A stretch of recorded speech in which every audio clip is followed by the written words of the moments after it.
Türkçe isimli ilk şehir. Ve İpek yolunun geçtiği bir yer olduğu için motor kaldırırsa bu yolları vallahi dolu her yer. Maşallah değil, maşallah de. Dediler ki ayıları görmeye biz götürebiliriz seni. Güzel görüntü valla. Siz Türkler ne diyor? Bak mimarisi. Bir camiden çok farklı. Neden? Çok detaylı bilgi istiyorsunuz Google amcaya sorabilirsiniz.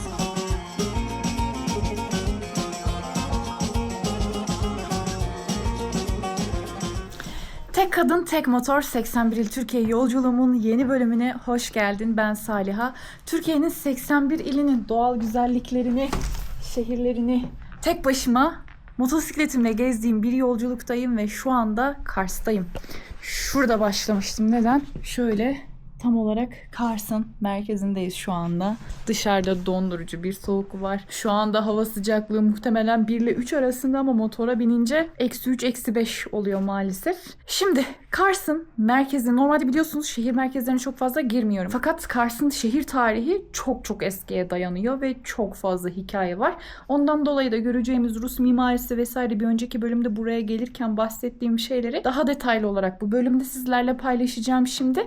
Şu anda ben neredeyim? Kars'ın en güzel, en geniş, en ferah merkezinde bulunan çok güzel bir oteldeyim. Grand Ani Otel'deyim. Tam olarak merkezinde böyle kocaman bir odası var. Sağ olsunlar burada beni misafir ettiler ve aynı zamanda geri çeviremeyeceğim bir teklif yaptılar bana. Şimdi yolda giderken onu da söyleyeceğim. Ayılarla alakalı, kazlarla alakalı. Şöyle de güzel bir odası var. Tabii ben birazcık dağıtmış olabilirim. O yüzden çok net göstermek istemiyorum ama sağ olsunlar akşamleyin de güzel bir ikramları oldu. Burada Kars peynirlerini yerken aynı zamanda video editledim tabii ki. Ayrılıyorum şu anda. Nereye gidiyoruz? Birazcık Kars merkezini göreceğiz. Kars'ın tarihini de anlatacağım size şimdi yolda. Çünkü Kars dediğim gibi çok dolu bir tarihe sahip. Zamanında uzun süre Rusların işgalde de bulunduğu için onların buraya bir şehir inşa etme serüvenleri var. Ondan dolayı da Baltık mimarisini çok net bir şekilde görebiliyoruz. Oraları da göreceğiz yolda. Sonrasında da yine buranın fetih sürecine dayanan Fetih Camii var. Oranın da çok güzel bir hikayesi ve çok güzel bir mimarisi var. O zaman yola çıkalım. Ya Allah bismillah deyip motora gidelim. Dona yol yapalım. Haydi bakalım.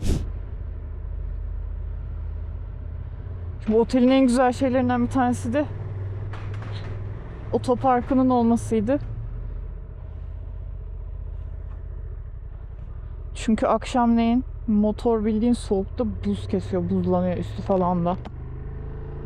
Şimdi evet, aslında şöyle, şimdi Fetih Camii dedim ya ilk başta. Fetih Camii şurada. Ama şöyle bir şey geldi aklıma. Önce kaleye gidelim. Oha. Bu kaza nasıl yapılmış olabilir de? Şimdi önce kaleye gidelim. Kars Kalesi'ne çıkalım. Orayı görelim. Tamamen ya böyle Kars'ı yukarıdan genişçe bir görelim istedim. Ondan sonra aşağıya inelim tekrardan. Detaylı olarak o şekilde gezmiş olalım. Çünkü Kars Kalesi'ne doğru gittikten sonra orada aynı zamanda tarihi bir bridge, siz Türkler ne diyor? Köprü. Tarihi bir köprü var orada. Onu da göreceğiz. Ondan sonra gelelim buraya. Fetih Camii'ni görelim. Şimdi bir de şeye bakacağım. Giderken biz hiç bir yerden geçecek miyiz acaba? Neyse yukarıdan da görürüz olmadı. Fetih Camii dediğim yer burası. Bak mimarisi ne kadar değişik değil mi? Tam bir kilise ama sonra bakıyorsun cami. Onun hikayesine daha sonra geleceğim. Öncesinde birazcık Kars'ın tarihinden bahsedeyim hızlıca. İşte burası neymiş? General Kazım Karabekir Kışlası'ymış. Şimdi bak bir tane şöyle bir yer gördük. Burası neymiş? Sanat merkezi ve bilgi eviymiş. Kars'ta hüküm süren çok geniş bir Rus Baltık mimarisi mevcut. Neden? Çünkü zamanında işte 800'lerden önce vesaire herhalde ya da 1800'lerin başlarında Osmanlı'ya, yani tarihlerde yanlış olabilir. Çok detaylı bilgi istiyorsunuz Google amcaya sorabilirsiniz. Burası öncesinde Osmanlı devletinin toprakları içindeyken, bu arada Osmanlı'ya geçmeden önce de zaten burası Kars tam olarak baharat ve İpek yolunun geçtiği bir yer olduğu için zaten çok farklı Türk boylarına olsun dünyanın her yerinden farklı kimliklere ev sahibi yapmış bir yer. Dolayısıyla zaten üst üste bir sürü tarihi barındıran bir şehir. O şekilde gelen bir süreden sonra En son işte Osmanlı Devleti'nin elinde bu topraklar. Bak burada da gümrük müdürlüğü var. Mesela hep böyle tarihi yerleri de devlet daireleri olarak vermişler. O güzelliği var. Osmanlı Devleti elindeyken buralar sonrasında Rus işgali altına giriyor. Yaklaşık 40 yıl kadar falan Rusların elinde tutuluyor burası. Bak mesela.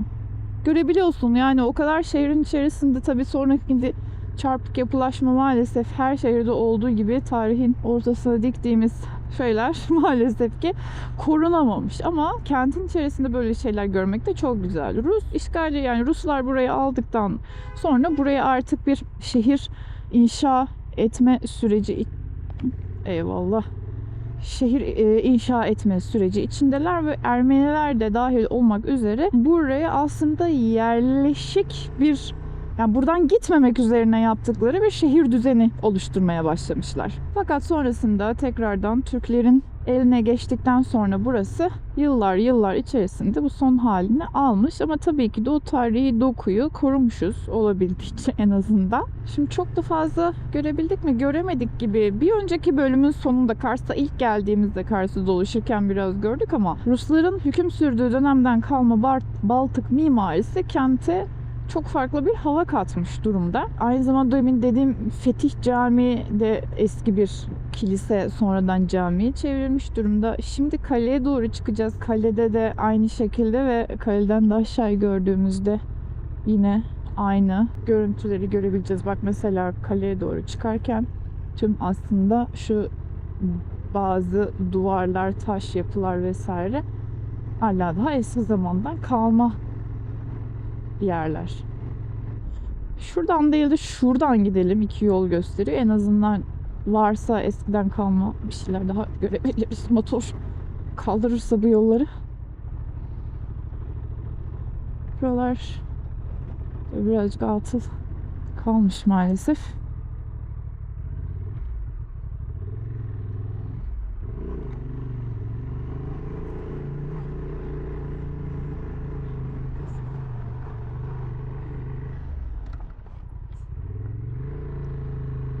Şuradan mı sol?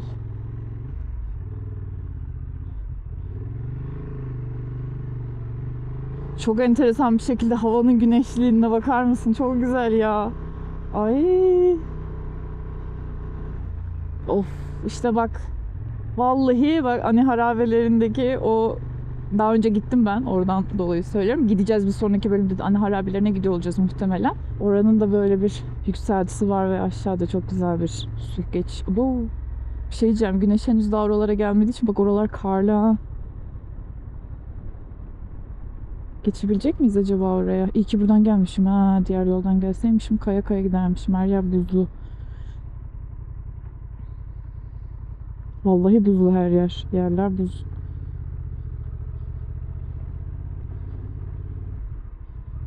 Gider miyiz acaba?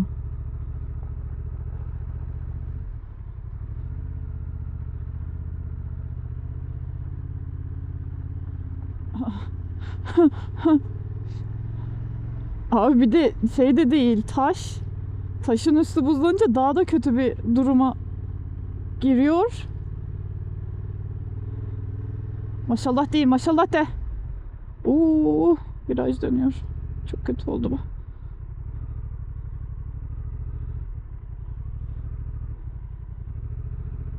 Ha gayret.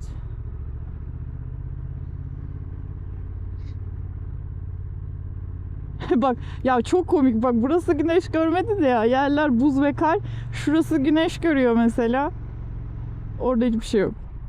Ha geldik. Ben daha önce geldiğimde şu surların kenarlarına falan da tırmanmıştım ha.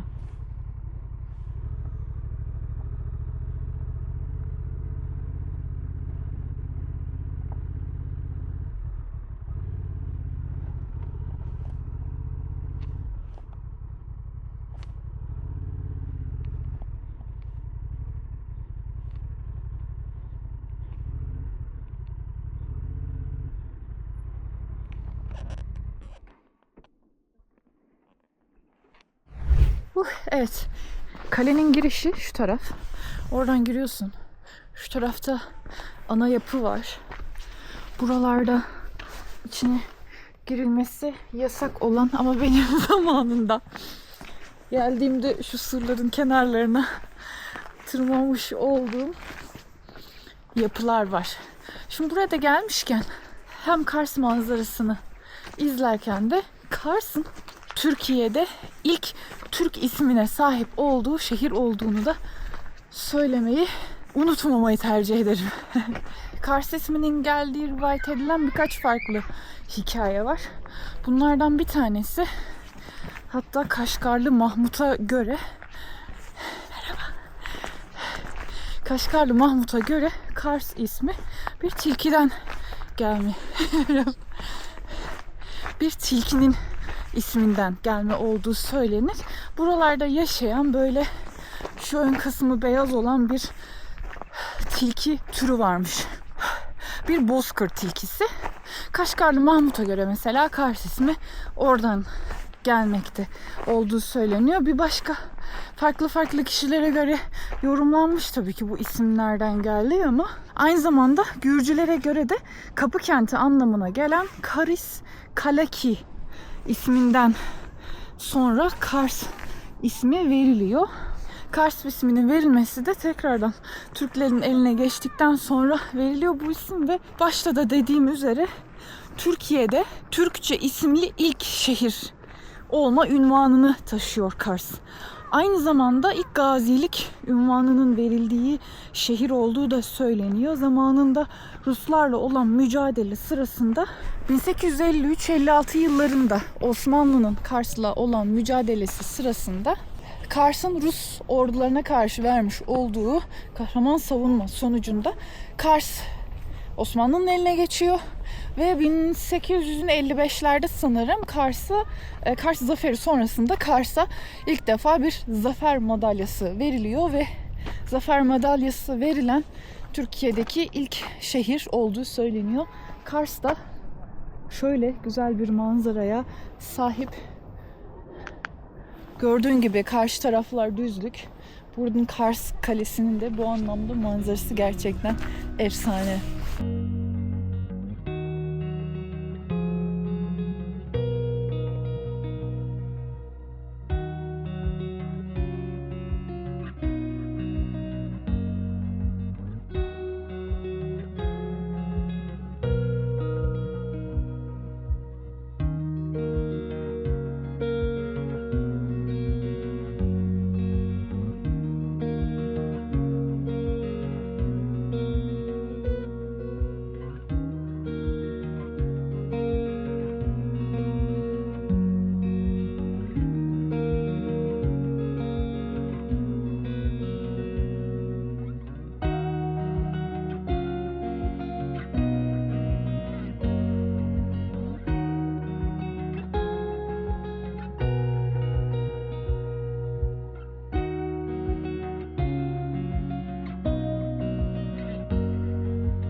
Osman burada hiç yok. Artık buz üstünden giderken şarkısını söyleyeceğim hep. Haleluya. Haleluya. Çünkü böyle kayıyor.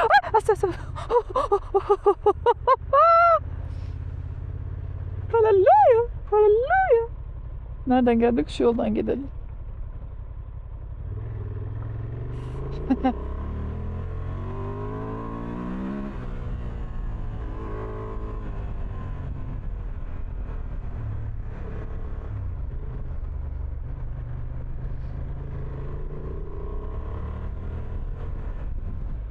Şu elektrik tellerine çarpsan çarpılır mısın acaba dokunsan? Bir şey söyleyeyim mi? Bak şu anda daha hani güneş var. Ondan dolayı bir tık daha hava okey. Bir de yeni başladım işte hareket ettim vesaire ama şu bölge var ya şu çehrem. Orası bir doni pardon. Doni. Şimdi de gidiyoruz.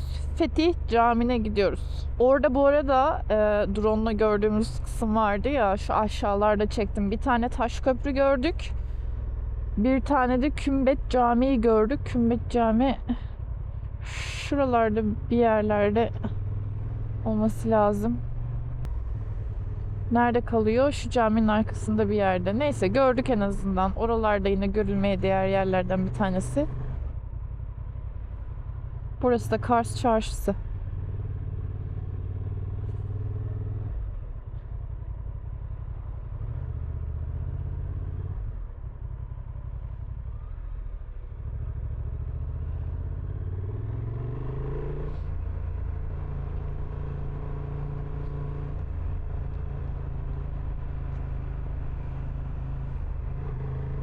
Size aynı zamanda 4K kalitesinde Kars sokaklarını da gezdiriyorum. Var mı abi böyle bir hizmet ya? Aa bak gördük tam şu geride. Şuradan görülüyor mu? Görülmüyor olabilir. Aynen tam böyle şey görülüyor. Girelim mi oraya ya? Kenarından geçebilirsek mesela. Orayı bir de yanından görmüş olalım.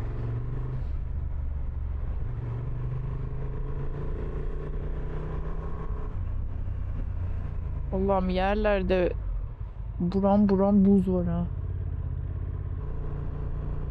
Şurası Kümbet Camii. Tarihini çok bilmiyorum. Vallahi gidin Google'dan sorun ha. Şuradan da gidiliyormuş aynı zamanda kaleye.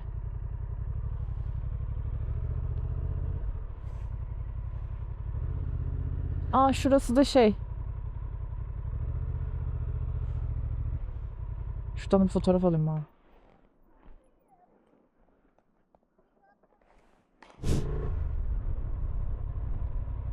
Kars Bedesteni yapmışlar buraya. Hemen Kars Kalesi'nin altında bak o yine drone'la çekerken gördüğümüz yer burası. Bakalım burayı motorla da geçebiliyor muyuz?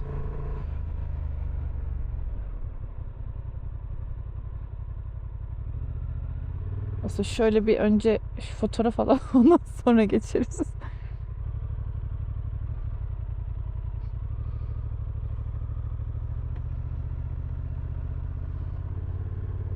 Raskolnikov kafe mi burası? Kafkas gösterisi falan yapılmış. Ya kapalıymış burası ama en azından şöyle bir üstünden geçip görmüş olduk.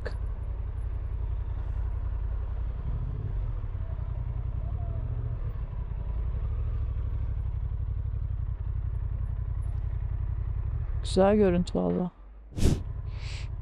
Şu hemen kalenin dibinde bana en çok söylenen yerlerden bir tanesi de burasıydı. Kaz evi meşhur diye. Ama ben ne yapacağım? Sabahleyin videoyu açtığımda ne dedim size? Dedim ki Grand Ani Hotel beni misafir etmenin yanında bazı ekstralar sundular. Bunlardan bir tanesi ilk dedi ki sizi burada konaklatalım dedi. Sonra bir de akşamleyin şöyle bir masaj alırsınız. Bu soğuğun etkisinden kurtulursunuz dedi. Orada zaten şöyle ben bir acaba mı ki oldum. Çünkü gerçekten birkaç gündür özellikle ihtiyacım vardı. Çok iyi bir teklifti benim için. Sonra bir teklifte daha bulundular. Ve benim için tamamdı yani. Dediler ki ayıları görmeye biz götürebiliriz seni. Çünkü neden? Ayılar gün bak burası da aynı zamanda bu Baltık Rus mimarisinden eserlerinden bir tanesi. Çünkü benim yolculuğum başından beri. Şimdi biliyorsunuz Türkiye'de girip çıkmadığım dağ bayır bir yer kalmadı. Her yerini incik cincik gezdik. Ama hala daha bir ayıya vesaire rastlamadık. Ben hayatımda hala daha ayı görebilmiş değilim. Ayı görmek istiyorum abi. O yüzden de benim yolculuğun başından beri işaretlemiş olduğum bir yer vardı. Kars'ta. Birçoğunuz bilmez. Çok bilinen bir şey değil burası. Bu olayda. Kars'ta, Sarıkamış'ta, Acısu'da bir çöplük var. Ayılar orayı bellemiş. Yani belleğini atmış anlamında bellemiş. Orada çöplüğün içerisinde yerleri karıştıra kendilerine yiyecek buluyorlar ve oraya alıştıkları için de artık ayılar direkt yerini biliyor. Direkt çıt diye oraya gidiyorlar. Akşamleyin 7-8'den sonra, karanlık olduktan sonra oraya geliyorlar. Dolayısıyla ben aslında oraya ben tabii ki buralara gelirken yine böyle soğuk havalarda gelmeyi planlamamıştım ama maalesef ki benim elimde olmayan bazı sinir bozucu sebeplerden dolayı bu tarihe kaldı. Dolayısıyla şimdi soğuk zamana geldim ama eğer ki sıcak zamanlarda gelmiş olacak olsaydım oraya kendim motorla gidecektim aslında. Ama şu anda akşamın o saatlerinde, o karanlık zamanda, o buz gibi havada gitme şansım hiç yok. Donarım. O yüzden de arabayla gideceğiz akşamleyin, bugünün sonunda. Ama geçerken de şunu söylemek istiyorum. Burası Kars'ta bulunan Şehit Albay Şentürk Aydınyer Gençlik Merkezi, Türkiye'de bulunan en büyük gençlik merkeziymiş bu arada. Şimdi Kars Gençlik ve Spor Müdürümüz Mehmet Başköylü, sağ olsun biz daha önce tanışmıştık onunla.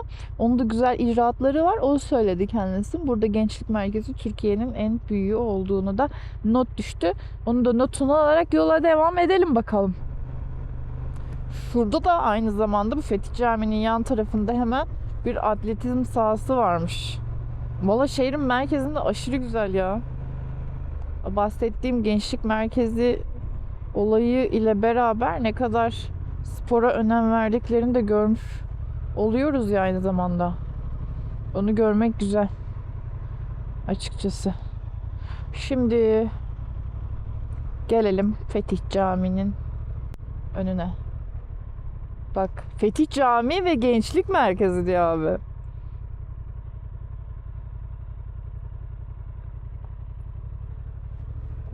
Ay, yerler kayıyor.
Arkamda şu anda Fethiye Cami bulunuyor ya da Fetih Cami de diyerek söyleniyor.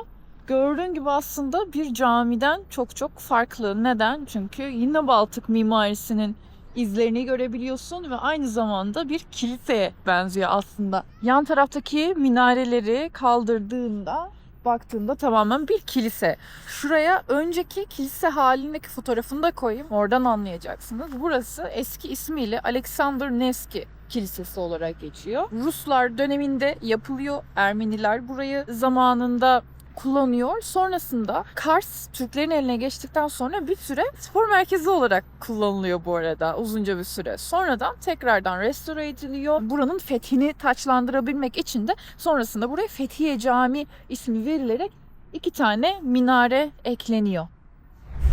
Şu hızlıca içinde görmek istedim. Ay sıcacık var ya. Of ne güzel oldu.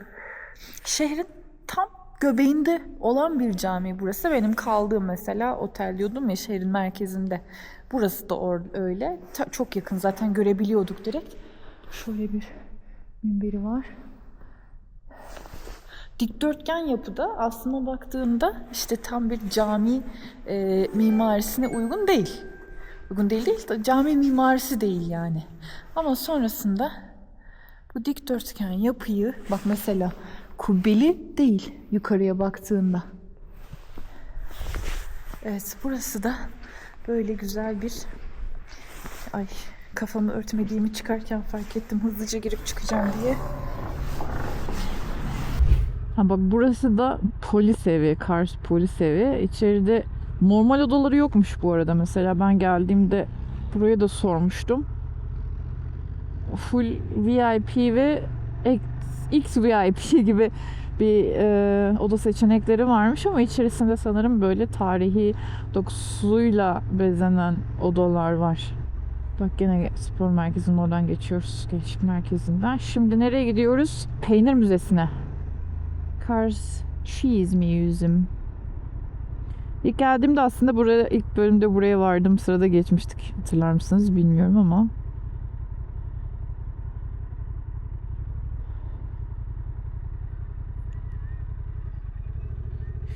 Şuraya çıkarsam da şurada bir fotoğraf.